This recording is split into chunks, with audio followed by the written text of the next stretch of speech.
tomorrow, my brother and I are going to leave the monastery. He said to me, Alinka, we are Jews, and we just don't belong here.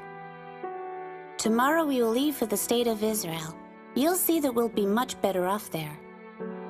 But I'm so very worried about this. I don't have the same faith he does. The last time I remember when I really felt good was ages ago. Ages ago.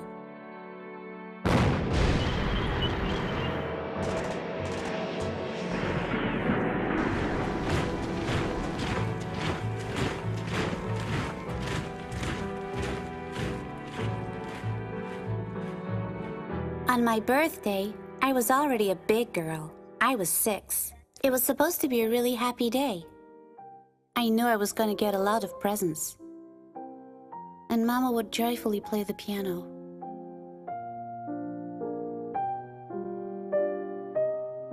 The Molotov-Ribbentrop Treaty was a secret agreement between the Soviet Union and Nazi Germany just before the outbreak of the Second World War. In this treaty, the two forces divided Poland's territories.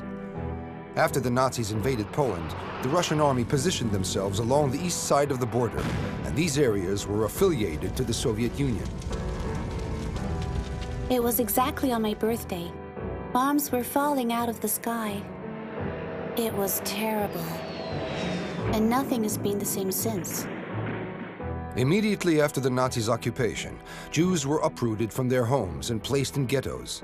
Hundreds of thousands of Jews and Poles were banished by the Germans, and others simply fled from fear of the Nazi occupation. They moved to an area affiliated to the Soviet Union and deeper into the country. Papa decided to leave Warsaw.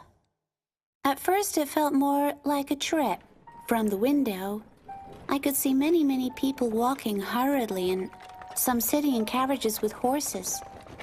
And then the car stopped, and we continued walking from then on until we got to the Russian sector.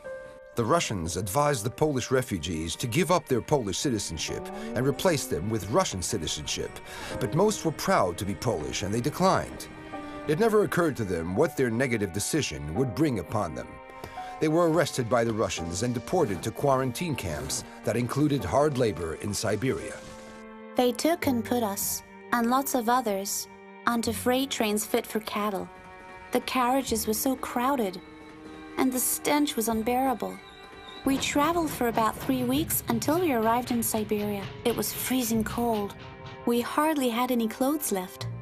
In order to keep warm, Mama covered my feet with rags and newspapers.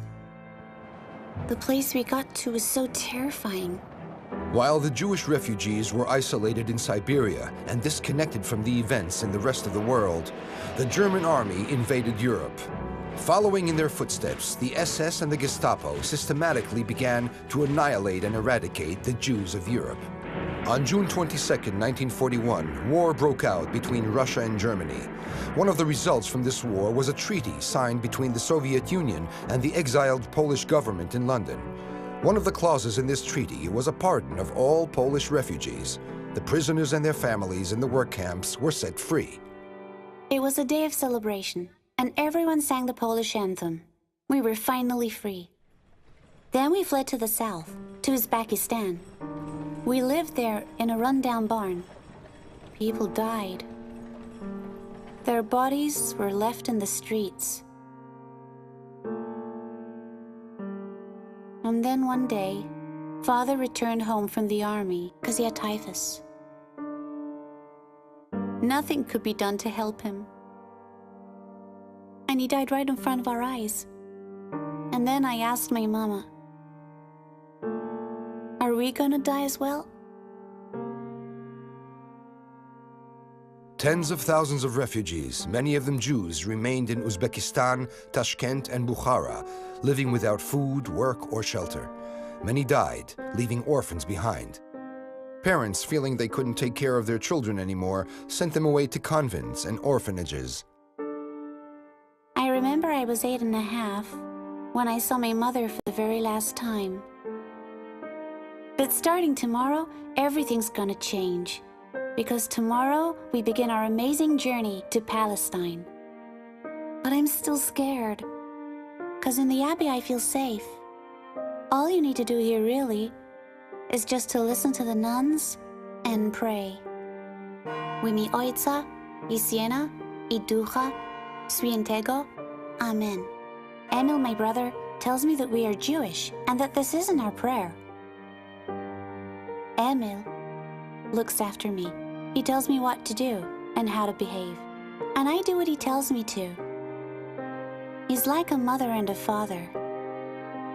At the peak of World War II, rumors spread that thousands of Jewish children, mostly orphans, were being kept in orphanages and convents, and some were roaming the streets in the southwest regions of the Soviet Union. Representatives of the Jewish Agency gathered these children by recruiting groups of teenagers who were members of Jewish youth movements before the war, and appointed them to be instructors to these children. The rescue operation was organized by the Immigration Department of the Jewish Agency, led by Eliyahu Dubkin, and by representatives of the youth movement, led by Henrietta Sold and her assistant, Hans Beit. Many Polish children, some of them Jews, attached themselves to the voluntary Polish army called Andres, formed in Tehran and ruled by the British. While the children and their instructors were in Tehran, Israeli institutions were doing their utmost to bring them over to Israel. After huge efforts, certificates were obtained and immigration permits were given out by the British Mandate to most of the children and their instructors, 756 to be precise. On January 1st, 1943, the first journey to Israel began. The journey took 46 days, traveling by trucks, trains, and ships, from Tehran to India, from India to Egypt, and from there by train to Israel. In August 1943, another group made its journey from Tehran to Israel, this time 108 children. This group went from Camp Tehran through blazing hot deserts in the peak of summer, through Iraq and across Transjordan. They reached Israel via the Jordan Valley. 864 Tehran children were rescued from the horrors in Europe, from the Nazis' annihilation and subhuman conditions in Russia. Only a handful of these children found families in Israel, which is why many of them were acclimatized in kibbutzim and youth villages. As years went by, many of them grew up to join combat forces in the War of Independence. Suddenly, in the middle of the lesson, I was called to the headmistress's office. My foster parents from the kibbutz were waiting there. Ilana, be strong. Something terrible has happened. Your brother has been injured in a battle. My brother? I didn't respond. I simply wanted to be by myself. My clever brother. So brave. Could it be that this is all I have left of him? We are boarding a train. During 24 hours, we must have passed 50 stations, traveling by truck, afterwards by train, and again by ship. And in the end, by train to Israel. After years of suffering, loss, uncertainty, and hunger, the children of Tehran were finally able to reach a haven. The sky was clear and bright. I remember the stop in Rehovot.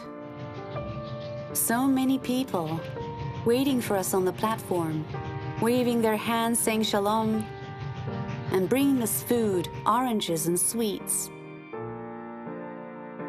We got to Atlit.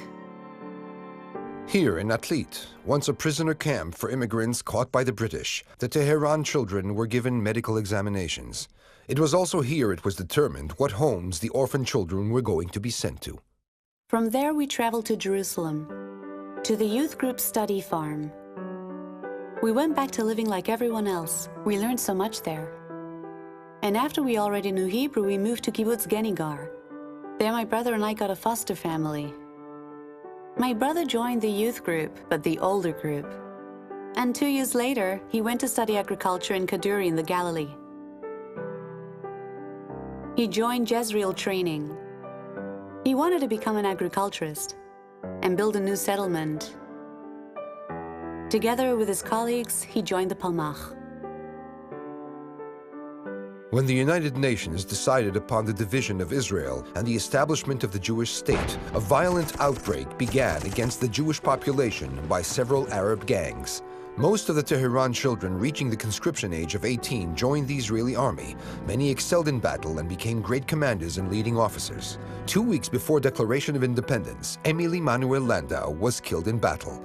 For his bravery, he received the Israeli Ribbon of Heroism, the likes of which only 12 others received in the War of Independence.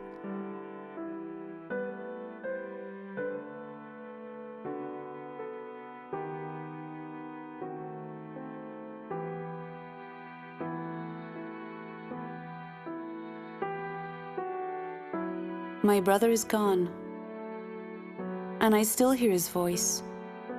Alina, be strong. Learn well. Listen to the teachers, and you will see. In the land of Israel, we will create a new future. The story you heard is my story. But this story could have belonged to most of the children of Tehran. I think that the story of the children of Tehran is an enchanted story. The fact that they saved us. It's quite possible that we wouldn't be alive today had they not brought us here to Israel, right in the middle of the Second World War. Then we arrived in Israel. We were absorbed. We joined the army. I got married. I raised a family. I have children of my own, grandchildren, that bring me so much pleasure and joy. And today we are here as Israelis, living out our lives, thanks to that huge effort that was made. As a ray of light shooting out from the dark abyss, the children of Tehran grew up and became a part of life in Israel. They raised families, integrated in all areas of the economy, achieved high ranks in the military, and also highly commended levels in the academic world. The struggle for survival and the efforts made to save the children of Tehran shows human nature at its best.